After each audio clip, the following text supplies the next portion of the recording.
Goodness gracious, look what the cat dragged in. Nothing good. Nothing good at all. I'm Anthony. Welcome to No Vacancy Live. That's my friend Glenn. You're watching the #1 show in hospitality.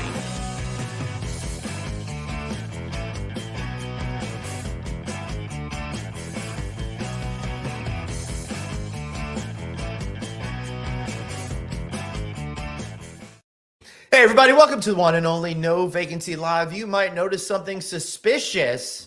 Hair? Dare I say a little bit odd. Yes, that's exactly what I was going for. No, that's not Anthony trying on the new men's collection from the Toupee Shop. It's producer Dave joining us today. Dave, how you doing, man? I'm doing great. Loving to be on the show as much as I can, whenever I can. It's not too often I can be, but thanks to my great team, I can step away for a little bit today. That's awesome. Well, we had such a great time on Friday Night with you and Bruce Jordan talking about all those crazy stories about being a general manager and working in a hotel. We thought it might be fun to talk a little bit more about what it's like for guests and stuff to stay in hotels. Before we start doing that, I want to remind all of you guys, please do us a favor. Check out the good folks at Radisson Hotels America, which is now part of the Choice Hotels family. They're still supporting us, so give them a chance. Look into their brands such as Radisson Red, Radisson Blue, Country Inns and Suites. They've got a great assortment of brands, and now, as part of that Choice Hotels family, it's going to be better than ever in really supercharging that investment. Give the team over there a call and check out the website below. All right, Dave, I'm going to let you kind of take over. Yeah, I was going to say, you want to talk about what guests want to talk about, but I'm going to change things up here. It's my show now. I'm back in the producer chair. You got to do what I tell you. Yeah. I want to talk to you, and I've said this before. I think with this show, a lot of times, you're hosting it, you're asking questions, and people sometimes don't appreciate how much you know about the industry from a traveler perspective. Right? You travel a lot. We were just talking about it pre-show, how much you're going to be traveling in the fall with obviously a lot of conferences and things going back online from the pandemic. So I want to hear kind of from you. We're going to get some more specific questions, but an overall idea of what you look for in your traveling journey. So we're going to start we're going to walk our way through a Glenn Haussman travel experience, starting with flying, which, as we know, has been very challenging for a lot of people for a long time now. Cancellations, delays, fights, a lot of things going on. So that's right. I know you fly one specific airline. We won't have to mention them because it's been mentioned many times before. But as a traveler yourself, you get to the airport, you're leaving for the airport. Kind of what are you looking for as you arrive at the airport? What makes that experience best for you? Well, first thing I'm looking for is a parking spot. Honestly, let's ramp it back before you even get to the flight, because that journey really starts the second you leave the house, right? I don't know about all of you out there and Dave, how you do it, but getting to the airport in itself is a whole sort of thing. It's kind of expensive to get a car service from here. It's about $150 each way to go to Kennedy Airport from where I live, which is only a little over an hour's away, but that adds up. I used to go to one of those great little parking places where you park your car, they throw you in a van, and then they take you over. But with that first trip in the pandemic in June of 2020, when I went to Las Vegas, I decided to park in the long-term parking because my place was closed, now subsequently out of business. And then I got addicted to the long-term parking, right? So now I have to change the way I think about things. Going there, I have to look for that parking space, and it's a little bit more of a hassle for me. But on the way back, I'm not at the mercy of the van coming to pick me up. And I spent too many Februaries waiting 35, 40 minutes in freezing cold weather with them saying, no, just they're almost there. They're almost there, to have changed that particular policy. So that's the first thing. How do you approach that part of the airport journey? So I'm very fortunate, being in hotels, and I used to work at airport properties. One of the major airport by me, Newark Airport. I know several people that still work at different locations there. So I am fortunate enough to get free parking. Yeah. At one of the hotels, whichever one happens to have space that day. I usually will park my car there. I'll take their shuttle bus over. But that's very convenient. It is convenient and cheap because if I'm nothing else, I'm cheap. But you take the shuttle bus over. But I do get that point, Glenn, where it can be difficult to find that shuttle, and if you're not where they're expecting you to be, then they're going to take off, and you're waiting another 25 minutes to get there. And then sometimes there's a car park where you're supposed to be, so they stop this side or that side, and they don't see you, and they're gone, and it's February and it's snowing and it's awful. So I get that. So I think that makes a lot of sense. But it's also a little bit more challenging sometimes, I guess, at different airports. And you've obviously traveled to more of them than I have. I look at somewhere like Atlanta where Mhm. that parking lot might be 10 miles away. Right. Or at least it seems like that. Yeah, good point. Tell us in the comments, what's your airport ritual as you guys are going to an airport? I want to hear how the different people do Yeah. it. So for me, I think it's a good framework of the entire travel process. You're constantly looking to smooth out some of those bumps, those little inconsistencies, making it as dependable as you possibly can when you're dealing with the independable world of travel. And that's kind of why I've gotten into this habit now of parking in the massive JFK lot and taking the complimentary air train over for me. I know it's going to take me about 20, 25 minutes. And I'm okay with that because I know that as soon as I get my bag, assuming my bag gets delivered, I can jump right to the thing, the air train, and be on my way to go. So I'm curious as to if you folks have that sort of ritual or not. Then I get to the airport, Dave, and no matter what, I always check bags pretty much because I've got gear and that sort of thing. I'm also not a big believer in dragging bags through the airport. It's just not my thing. I totally respect those of you that want to heave it ho, put it over there, or make them take it from you before you get on the plane, but that's not my bag, So I like to check my bags as well. And I always go to the priority lane and the check-in and have my hands held through that process. And always, always, always do I get myself a paper boarding pass. How do you fall on that? I'm a little bit of a Luddite when it comes to that technology. Yeah, that's your age showing, Glenn. I'm all Yeah. fine for the digital boarding pass. I'm fine with it being on my phone or on the app. Kenny says that at SLC they have a train that pulls into the Yep. airport. That's They really avoid the great, traffic thing. Kenny.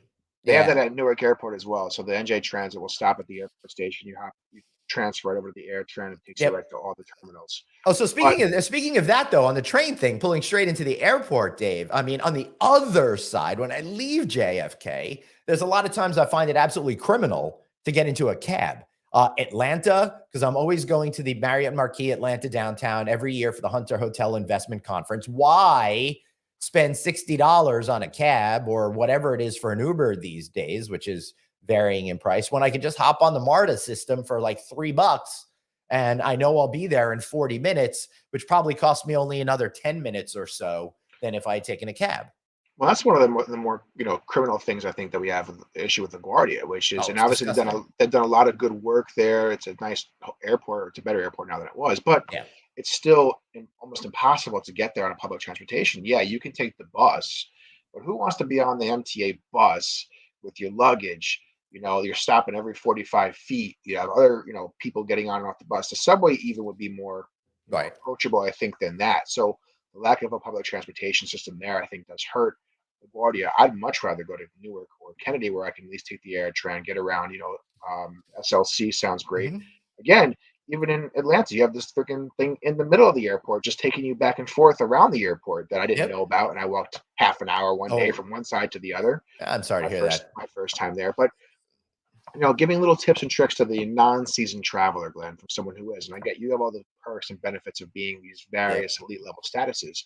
For someone who's not, is curbside check-in worth it? Would you always say go for that, or are you going to wait in line? I know you said All you want right. a paper So pass. for me, it is not worth it. And that's because I always go to the Sky Priority lane inside. Now, if you don't have that luxury, what I suggest first is taking a peek inside to see how long that line is. If it seems obnoxiously long and it's going to cost you too much time, well, that's a great opportunity to just hit those guys and ladies out front to take your bags for you. Even I think these days they're charging you like $5 a bag for that privilege at some airports I and think some so, yeah. airlines and stuff like that. But it might be worth it in order to have that lack of stress, because the last thing that I think I want as a traveler is to wait on a giant line to check in and then go ahead and wait on another giant line to go through the TSA security. So a good point to you about the different fees. Before we kind of get past Yeah. TSA, Yeah. what are your thoughts on the various charges that have come over the years? Right, so you have different airlines doing different things, of course, but Hmm. they're paying for the first check bag, paying for the second Yep. check bag, paying for the weight limit, paying for the Yep. seat assignments, paying for the Hmm. leg room. Do you like this, kind of flexibility, or would you rather see them bundle it all into All one right. price? I'm much more of a bundler, although I must say probably works out in my advantage because of the status that I have with the airline of choice. I don't have to pay for any of those fees. It's become increasingly easier since COVID started to make flight changes without too much of a penalty, et cetera, et cetera. So I'm immune from a lot of that. That being said, if I put my hotel hat on, I resent all of those fees. They really nickel and dime the customer, and I think they create the wrong attitude.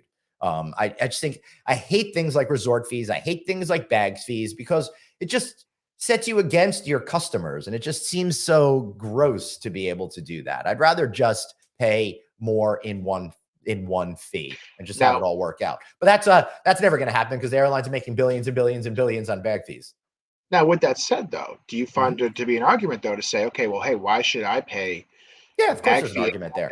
Why should I pay a bag fee if I'm a business traveler with a carry-on or a Yeah. personal item? I mean, Well, it might actually be cheaper for me. Right, but it's not going to be cheaper. And even if they got rid of it, I mean, the flight prices are still going to go up, up, up, up, up. So I get where they're coming from, but you know, Fair enough. All right, so Yeah.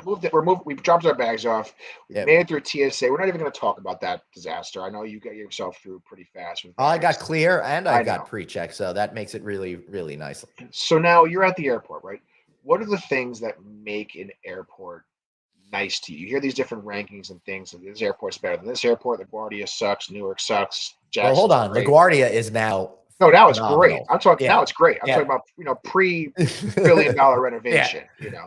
So what are the things you're looking for? Is it restaurants? Is it power outlets? Is it ease of like what are you looking for as a traveler? All right, so I'm of two minds of this, and it really And depends. wait, I'm sorry to interrupt you. We're gonna break off your Sky Lounge access. That's exactly where I was getting. So I have two minds of this. Number one is at my home airport at JFK, or LaGuardia, I typically arrive early enough to make sure I have a chance to go to the Sky Lounge. For me, since I'm paying for it through my my credit card and it's expensive, I might as well go and grab a cup of coffee, have a place to sit, take a deep breath, have a hard-boiled egg, that sort of a thing. Now, coming back, a lot of times the airports don't necessarily have that Sky Lounge, right? So it's a whole totally different scenario. So I'll approach it from that. Number one, it depends on the time of day and it depends on the distance I'm traveling. That makes sense? Because it depends on or sometimes I have to get to the airport early or not as early because I'm going to want to go seek out that food. I'd prefer, if possible, to eat food in the airport as opposed to buying something on the plane if I haven't been upgraded to first class. I just don't think that little box of crackers and stuff like that I have to pay $10 for is worth it if I could get a real high quality sandwich, for example, elsewhere. And they haven't really had good sandwiches on my airline lately like they used to pre-pandemic. So I'm very into, like in the Las Vegas airport, for example, where they don't have a Sky Lounge.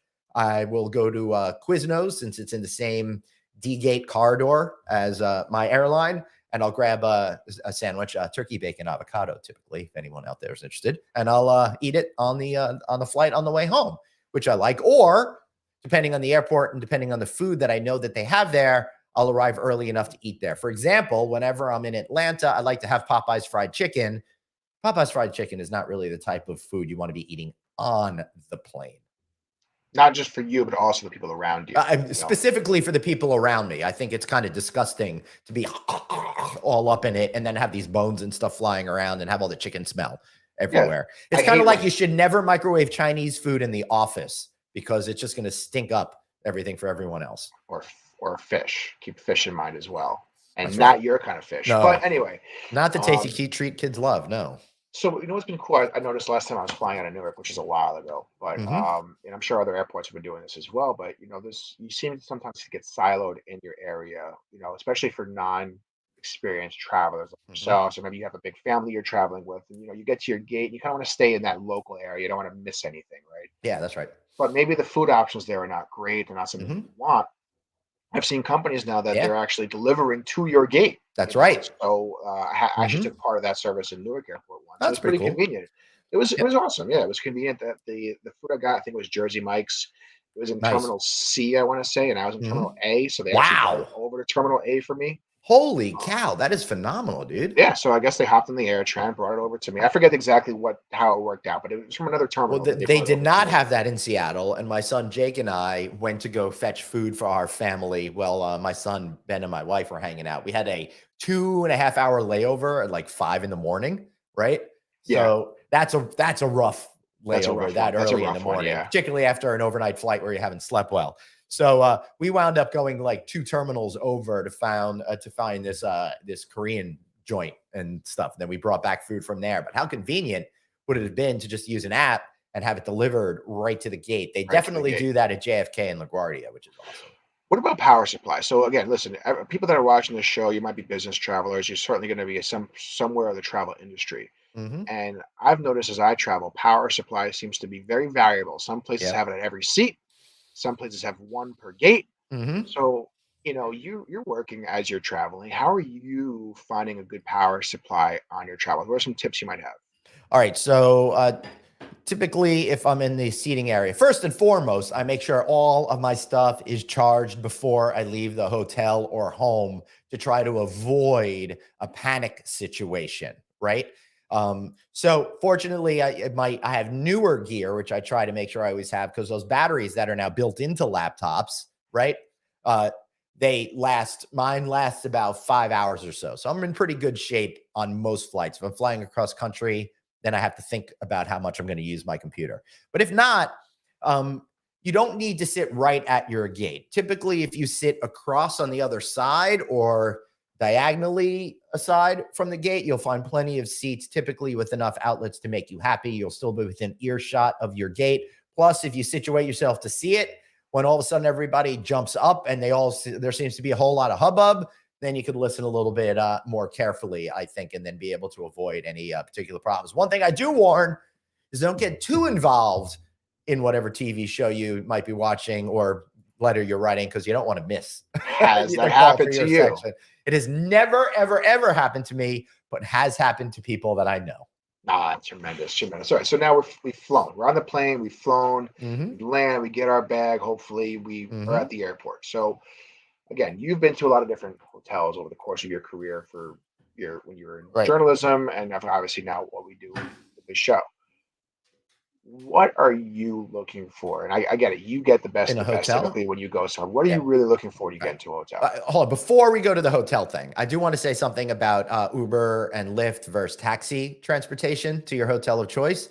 And it's becoming more and more of a situation where it depends on what airport you go to, whether or not you should consider how far you might have to walk to go to the Uber Lyft pickup. I don't know if you've noticed this, Dave, because you don't travel as much as I do. But when these services first came into being, it was like a free-for-all, you know, right there, curbside pickup. Then they started being like, you have to line up here, but it was right next to the cabs. Now what they seem to be doing, a lot of these airports, is building special areas specifically for them really far away and allowing the cabs to be right up front. So at LAX in particular, from where I usually get my bags at the terminal to where I have to walk to the area could be 10, 15 minutes dragging 2 heavy bags, my suitcase with my computer and all of that, 2 bags there, and my gear box. So at some point, it becomes worth it just to take the cab, because I found that Uber and Lyft prices are starting to become very similar, if not even more expensive than taxis in some cases. Well, that's what you're seeing, right? That's a part of the pandemic where there has been less drivers on the streets, right? So it's supply and demand. You have less drivers on the streets, and I saw that when we went to Click 5. Yeah, we flew into whatever airport it was, I forget, but it was a smaller airport, and they had their area, but it wasn't too far away. It was right outside the gate because it was a small airport. Right, you were at Orange County, right? You came into Orange County, John Wayne, Orange County Airport. John Wayne, yep. So since we all just landed, it was like 3 flights that landed. The pricing was like $90 to get to where we had to go. Yep. My wife and I waited 20 minutes, and it was down to like $30. But I'll give that's a great tip, dude. Yeah, no, we just obviously flights are coming in, so surge pricing is happening. We waited 20 minutes. I think we got a quick bite to eat, and $30, same exact trip. But I'll give you a story right to your point. Back in 2019, I was flying into Atlanta Airport. Most of my travel stories involve Atlanta at some sort of another the size of it. But plus you have to go through there a lot if you have multiple flights. Yeah. So to your point, I was going to the Uber pickup area, which was a good 20-minute walk. Like there was just sign, go here, fine. I'm in the Uber area waiting to get picked up. Mind you, I'm on a business trip. I could have expensed the cab, but I was trying to be financially responsible, not knowing this stuff. So I'm waiting in the area. I order the Uber. Uber's coming. Finally gets there. It's not where I am though. Right. Get a call from the Uber guy saying, "Hey, I'm waiting for you." I'm like, "I'm waiting for you." Find out that it's because Jackson, is so Jackson big. Hartsfield. Yeah. Jackson Hart is so big that there's two Uber areas. There's the The north South and the North. Oh, yeah. and the north. I was in the south. He was Right. at the north. And then you can't it's not easy to just drive right over. Yeah, so he just canceled my ride because Yeah, of course. it was like probably like a 20-minute drive to get to where I was. Yeah. So I had to order again. It was just a real big pain in the butt. Yep. But to your point, Glenn, I think I won't say they're doing it intentionally, but there seems to be, and rightfully so, right? There needs to be a cluster, some kind of situation because I think it was just getting too wild, right? All these curbside pickups and drop offs, and this person, that person, this way, that way. I know Newark Airport, we have P4, which is a parking lot essentially, but that's where all the shuttle buses pick up from. Yep. That's where all the Ubers and stuff pick up from. Right. To try and kind of consolidate, but at the very least, you're not walking 9 years. You're taking the AirTran to P4. You're inside. It's hot. It's cold. Whatever the outside temperature is, you go right outside. That's funny. It's the same thing at JFK when it comes to the airport shuttles and rental car facility. You jump on the AirTran, you go one exit outside past the terminals, and that's your central hub for all of that kind of stuff. It's actually pretty smart for all those airport shuttles. It really cuts down the amount of traffic coming through the airport, but also just saves everybody a lot of time, energy, and gas. Yeah, 100%. The most difficult part is, as a hotelier, is explain to the guests what they have to do. Get on the AirTran, go to this stop. It's not difficult, but again, you're a traveler. You're not familiar with the area. You're probably travel worn. It can be a little bit confusing. But now you get to a hotel. What are you looking for when you're traveling with your family? Forget the business perspective, because I know when we travel, we're very lenient. Yep. What is the main focus for you? Yeah, you're absolutely right about that. When I'm traveling for business, as fiscally conservative as I could possibly be, that being said, I prefer to stay at the hotel where the event is, and if it's coming out of my pocket, I'll always try to pay that negotiated rate. But other examples, I won't do that. For family, all bets are off. From my opinion, with my family specifically, and what I would like to do for them, I want to try to give them the most spacious, luxurious experience as possible. Now, that could be done in a select service setting. It just means we need more room. So we're at the point now, I know my kids are going to be going off to college now next week, but all these vacations we take, we always get 2 rooms. There's no reason why 4 people should be sharing a room. My kids are my size now, right? Yeah, your kids are adults. Yeah. Right. They're 18 years old. They're adults. They don't need to be sharing a room with us. So when we were on vacation in Hawaii, we worked it out. So we would have one room and they would have another room, either attached or in another part of the building, nowhere near us. Yeah, no, I mean, but what about, listen, everybody has their service experience a little bit differently, right? One person might think a service is good versus bad. It might be the same experience, right? We went to a hotel. Remember one of our first, I shouldn't say our first, one of our first remotes with No Vacancy Live. We got to the hotel and we commented on the lack of a welcoming environment. Not to say the service was bad, but it was just very cold. Also, everybody, it was in the depth of COVID at that point. Yes, 100%. Yep. We're obviously not going to say what hotel. By the way, the hotel was beautiful. We had a great time. But what would you say are you really looking for? Yeah. From that welcome experience. All right. Let me just add one thing. Quick travel tip to people out there that are traveling with their families. If you are the frequent traveler, always give your spouse the upgrade. That is the secret to a healthy marriage. That's what I think. Wait, you mean if you're sitting in first class on the 6-hour flight while your wife's in coach with the kids is not the way to go? Not the way to go. I never made that mistake. I once sat, I don't know, 6-7 hours. It was from Atlanta to New York. Big delay. We were sitting on the runway forever back when my kids were still playing with crayons and stuff like that. And, she just stayed up front and had a lot of booze. So it worked out really well for everybody involved. Yeah. coming home from Hawaii, I was fortunate enough to get upgraded on the overnight flight from Hawaii to Seattle. So she took that, and then I went with the boys. Now it doesn't matter because they're adults and stuff like that. Yeah. So all right. Tell me.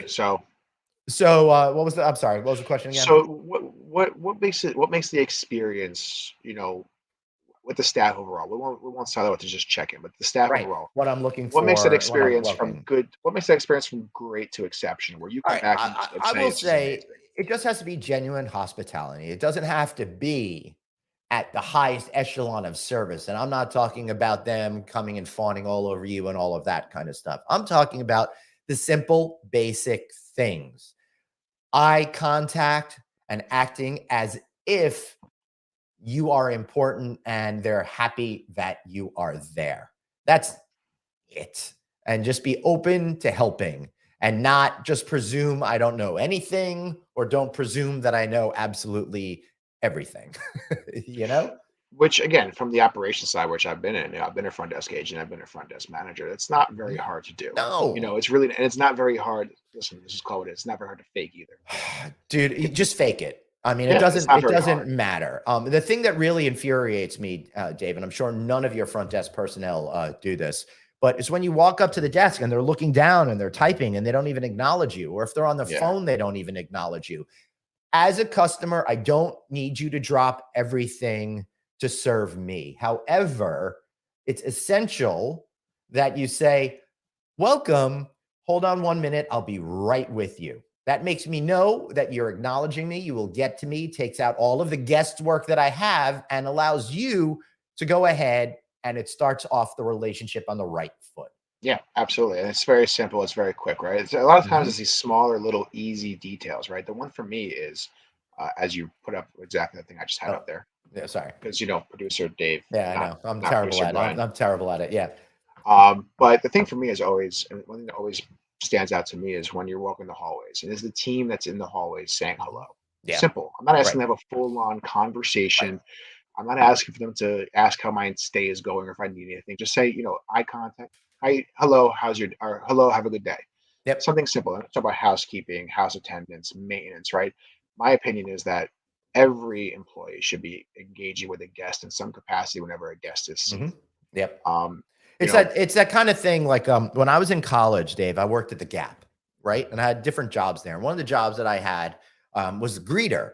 And there are two reasons for the greeter. One is to welcome everybody and make them feel welcome, but also to make sure that they knew you were looking at them so they wouldn't steal anything, right? But the customer didn't know that. The right. customer just felt like they were being welcomed and someone was paying attention to them. And I think Right. that's really fundamentally what guests really want from everyone in the hotel. And Anthony and I have talked about this, and I'm sure you've talked about this with us before. That's really a sure sign as to how the hotel operation is gonna go. Yeah, of course. I mean, is it paying attention to that little detail? What's worse than you're walking past a housekeeper and they don't even look at you? Right. I mean, again, it doesn't take a lot to just look in their eyes, just say hello and keep it It moving. doesn't. And I don't care what language they speak. I don't care how Exactly. I their was saying, even grasp if you of don't speak English. English, you could just go hola, and I'll know you don't speak English, and I'll say hola, gracias, bye, hasta luego, Yeah. whatever. And if I'm traveling to overseas, I think it'd be pretty cool to hear it in their native language, right? Whatever that Absolutely. happens to be. So I heard aloha an awful lot. yeah, I mean, you and know? it's free, it's simple, it's quick. Yep. It's not making any time taking any time out of your job. So if you're a leader and you have a hotel that's not doing Yep. that, you're missing a lot of opportunity there Yep. just on a simple thing. Mhm. But now you get to the room, Glenn. What Uh-oh. is the first thing you're doing? You know what Anthony does. What are you doing? Right. So I do not wipe everything down with a white glove and get all freaked out about it being dusty. I'm more of the I trust that things will be clean. Maybe not warranted, but I've definitely made a bargain with myself not to worry about any of those things, which is probably why COVID can't get me down because I'm so, poisoned by so many things over the Have years you in have you still hotel not had it industry. yet? Not officially. I mean, Ah, I've never tested positive, but everyone around this house has gotten it multiple times, so I must have as well. I don't know. So I don't know if I keep getting it. I don't have any symptoms, or you know, you're immune through your I'm just travels. impervious to that bug. But anyway, the thing I love most about all of my travel experience, Dave, every single trip that I take is that moment where I have the key and I'm either touching the door now, which is the best way to get into a room, just tapping it, or sliding it in, and then you hear that and you're going to open the door and what awaits. So that to me is always so exciting. And digesting how the room looks and how it's laid out and what the view looks like and all of that just is my first immediate impressions. I always walk in, try to find a place to put my bags down temporarily as I take a deep breath. And then I take a look at how the desk is all set up, how it relates to where the TV is located, which I think is extremely important for a lot of people. And then I head on into the bathroom to see how that layout is. And then I'll judge it in several different ways. One, how does it look overall, but also within the context of what year was the building created? And that helps me understand, overall the experiences that I'm going to get, whether or not it's appropriate for the specific venue I'm in. Fair enough. And I think you made a great point there, Glenn, about the excitement of opening that door the initial Right? time. And there was some OTA that had a cool ad campaign about that. I forget what it was, Booking or Expedia, but Yeah. that feeling of that opening door. And that's something I work with the team on. And this is a lesson for anybody out there that is newer in management, right? That initial opening, whatever's in that eye line as that guest is walking into that door, that's your initial experience. So I don't Right. care, if the bed is around a corner and you have stuffed animals and rose petals and $1,000 in cash, that's all great. And that's going to enhance the experience. That is almost a little bit separate from that initial feeling coming Right. in. You made a good point about views. I can't tell you how many times I've checked into a hotel in a city. Doesn't matter what city. It could be New York, could be Miami, could be wherever I've been. And you check into the room, and there's a great view in that room. And you open the door, and that view is covered by a curtain or a half-drawn blackout shade, Right. or something like that, or a sheer shade, right? Right. I think because you're not keeping anybody awake by having the shade and the sheer shade wide open. Have that visual, right? Make that a part Yeah. of the experience because that's part of that initial eyesight, that initial eye line. If you're doing an amenity, make sure it's in that eye line Yep. when they walk in. The That's right. glasses, the bottles Yes. should be as you Yes. open the door, not around Yes. the corner. Unless it's obviously something where you have a big, huge suite, it needs to be refrigerated, Yep. fine. But it needs to be in that initial eye line because that is what the initial experience is.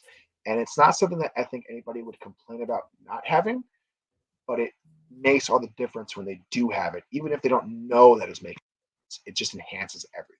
Yeah, absolutely. Now, I know some of you are saying, but we keep our windows and shades closed like that to save on HVAC and all of that kind of stuff. I get it, but we're not talking about the bottom line of your hotel right now. We're talking about the bottom line customer experience and what they are going to, what they're going to do. You gonna put that up? I'm putting that up for two reasons. One, Yep. because it's a compliment to me. I love it. But two, let's appreciate Daniel's name here.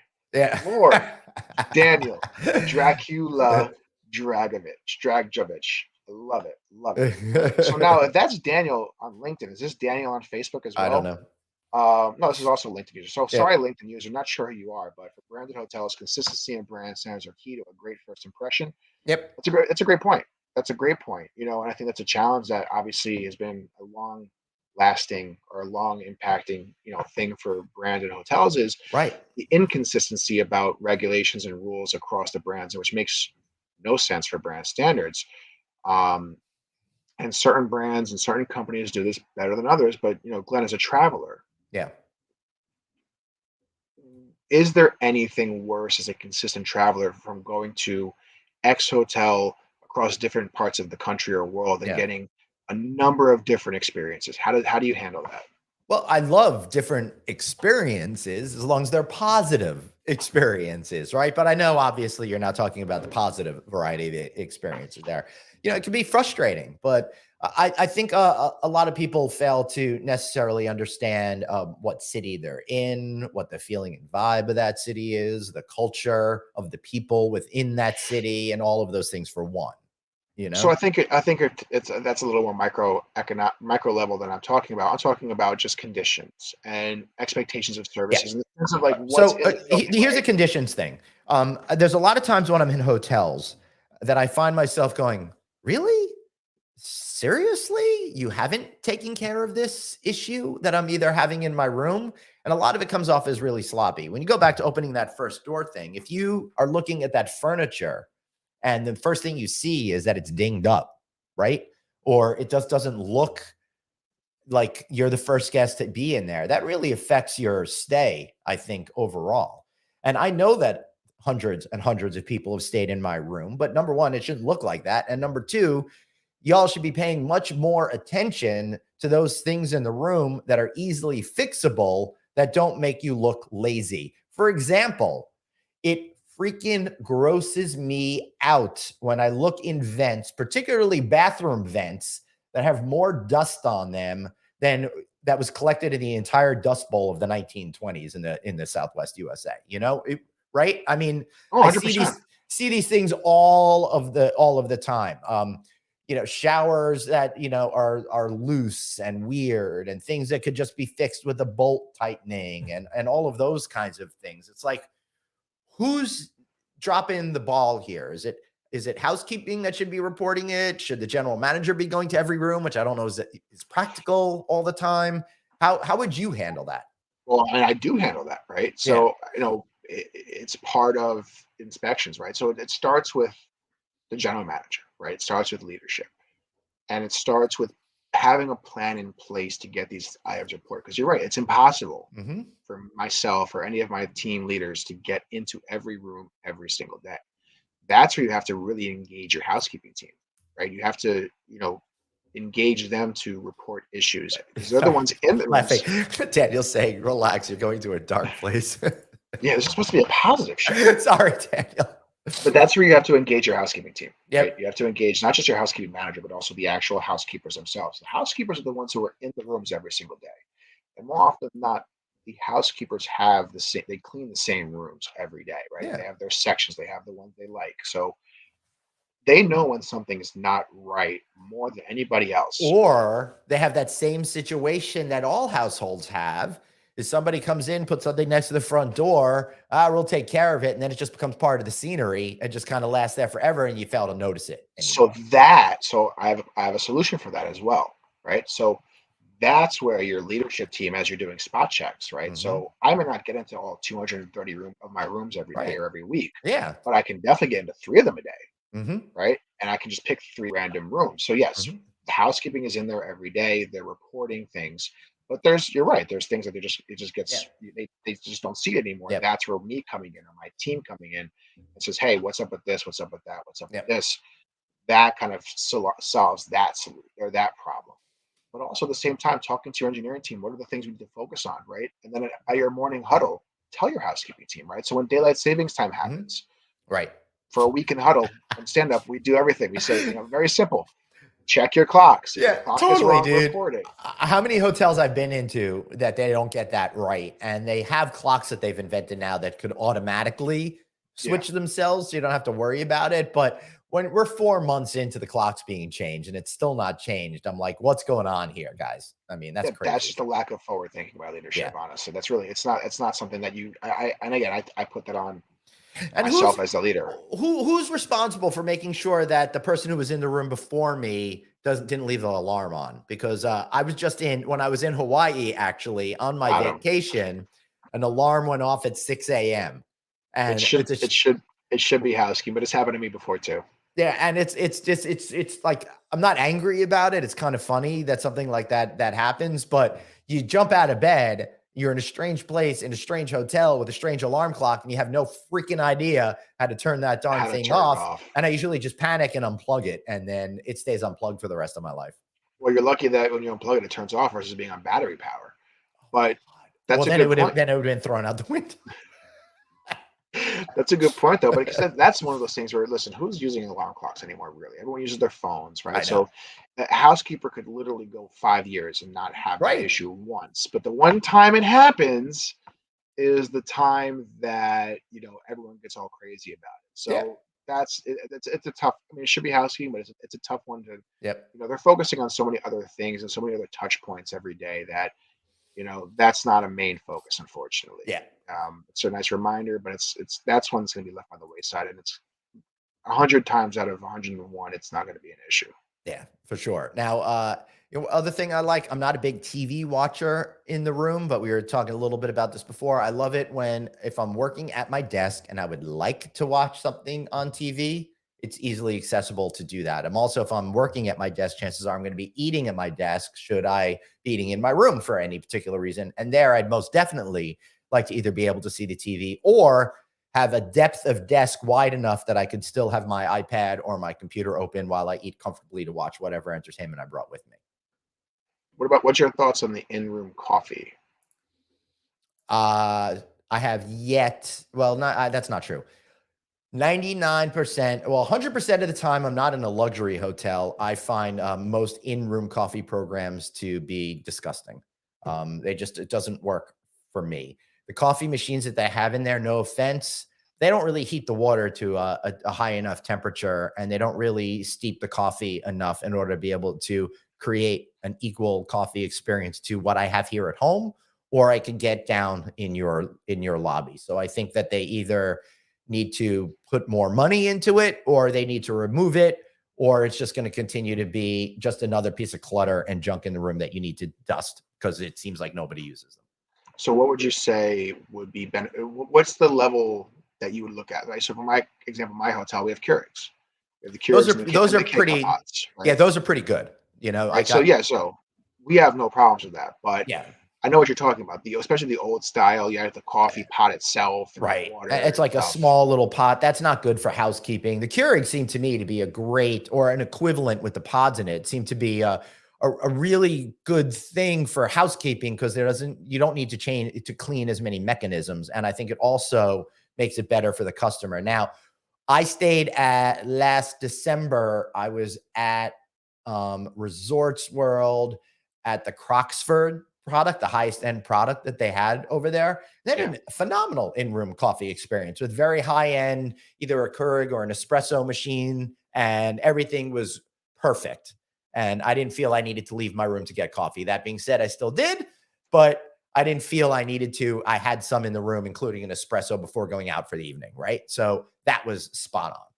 So let me ask you this question. I'm going to ask you two questions before we wrap up here. Because we're already kind of crazy, 45 right? minutes in, which is wild. I just love hanging out with you, man. It's so much this is fun. awesome. You know, I mean, we didn't have a conversation with my bosses and say, hey, my lunch break every hour is going to be here. You know, but, as everybody who works in hotels knows, you know, GMs especially get lunch breaks every day. Every day. What is the number one thing you look for in a travel experience? Could be in the airport, could be in the airline, it could be in the hotel, but just the number one what thing. You're going for. First of all, I'd like to say Dave does get lunch every day. Sadly, it's at 2 a.m. So that's a problem. You can have all the time you want between 2 and 3 a.m. Honestly, what I'm looking for is an extremely forgettable experience. And what I mean by that is peace of mind, simplicity, no hiccups, dependability, smooth sailing. I always say, if anyone says, how's your flight? I hope my answer is forgettable. Thank you. Because the last thing you want to do really is remember a flight unless someone's pouring champagne down you in first class in Air France or something, you know? That's a business traveler's answer for you right there. That's someone who travels. No, but seriously, that's a business traveler's answer. And you see that in hotels, right? Mm-hmm. I talk to my team, my teams that, not every check-in experience is the same. In hotels that do a little bit extra, they are able to tailor that check-in experience based on who the person is coming in. Yep. And if you see that person walking in with their little, their carry-on and their ID and their credit card already in their hand, and they've already handed it to you, and they've already know all the stuff, they're not interested in having a full conversation about what the hotel has. They probably know more than we do. Check them in, thank you for coming back, give them their key, goodbye. And they're going to be happy with that experience. That's going to be their 10 experience, is a 30-second check-in experience versus the family who wants to look around and know about everything in the area. Their 10 experience is going to be very different than a traveler like yourself. So that's a really good answer, man. I like that answer. Thanks. Appreciate it. Anything else before we wrap up today? What's your worst travel experience? The single time that comes to your mind where you said this was the worst ever. All right. I've had a lot of worst evers, and I can't really draw to my mind right now, but I'll give you the one that really pops into mind. I was leaving an event in Florida in the summer of 2021. I was in Vegas for 5 or 6 days. Then I went on to this event in Florida for another 4 or 5 days, whatever it was. I get to the airport. I go to the Sky Lounge. And as soon as I sit down for my flight, that's leaving in about an hour and 15 minutes, it gets delayed about 8 hours. Simultaneously, I started feeling sick. I mean, I know the story. really I know the story. sick. And I just got sicker and sicker during the entire time and was under like 40 layers in my sweatsuit and stuff like that, hoping nobody would talk to me, notice me, and I just wanted to survive long enough to get on the Mind you, this is airplane. pre-COVID, so you could still be sick in public.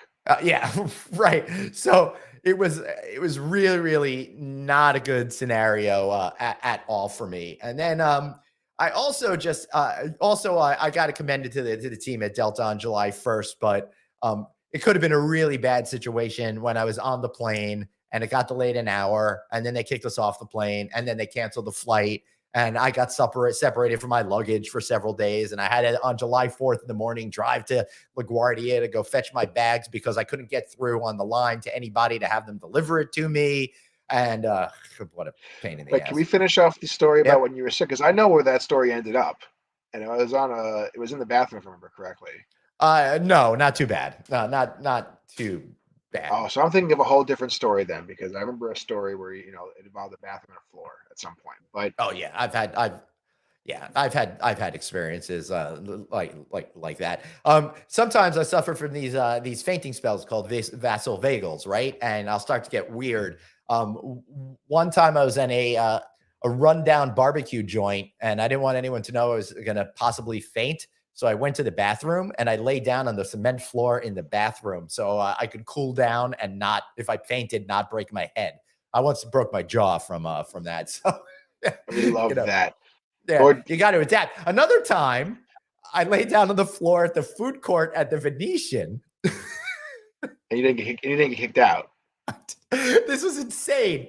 And I'm like, oh God, just give me long enough before security comes over. Because you're in a casino resort. It's a matter of moments before they come over. So the guys come wandering over and they start asking me questions. I'm like, listen, I've got this thing going on. I swear I'm not on drugs or drunk or anything like that. I was actually stone cold sober because of the beginning of the night. Yeah, you had time. Yeah. And, they finally, they were like, listen, I said, let me stay here 5-10 minutes. That way you don't have to bring over a wheelchair. If you put me in a wheelchair, honestly, I'm going to faint because my head's going to be above my body. You guys are going to have a lot of paperwork to do. Let's just make it happen here together. And then they asked me some questions to see if I was in the right head. And they're like, okay. So just stay here, sir. We'll bring you a blanket. Yeah. So it was great. So I managed to convince the Venetian people to not cart me off into the little room in the back when I was having a fainting spell. So that was just spectacular. Mine's very simple. My worst story is very simple. Yeah. 12 hours delayed in O'Hare. That's it. Simple. Yeah. Done. Yeah. And a storm, and it was also because of a storm, which means every other flight was also delayed. Yeah. So it was packed. People were angry, just a mess. Yeah. One time, many, many years ago, I was stuck in Orlando, major storm that came through. Everybody's flights were delayed. We met all these cool people at the airport bar, and we all got shit-faced and then sobered up before our flights. It was such a long delay. That's how long you were delayed for. Yeah. Well, Glenn, this was fun. Yeah. Sorry to end it. Yeah. I know. I have to go back and actually do work now. Yeah, I do too. I got to get back to making sure my kids are out of bed and getting off to college soon. And while I'm doing that, guys, if you're out there, listening to this and watching this show, why not listen to us on Apple Podcasts, iHeartRadio, Stitcher, wherever you get your shows on audio. We are there. And if you're listening to us on audio, why not watch us on video? Catch us on all of your favorite social media sites. Anthony's at Anthony Hotels. I'm at Traveling Dave. I'm not Traveling Glenn. Dave, how do we find you online? Friday Night Audit, LinkedIn. That's really it. My social media presence personally is really not that big, to be honest with you. So it's somehow you're still one of the top 50 most influential hoteliers in the United States, right? Did I get voted one to watch? No, I think you're one to watch or something. I don't know. I don't even know anymore. We're keeping our eyes on you, producer Dave. Yeah, well, listen, you're not going to be seeing anything very special. So, well, you will see me on Friday Night Audit. Yeah, that'll be cool, and I'll be here too. All right, everybody, see you tomorrow. This is really fun. Anthony back tomorrow. Don't you all worry about that. Yeah, it's okay, guys. You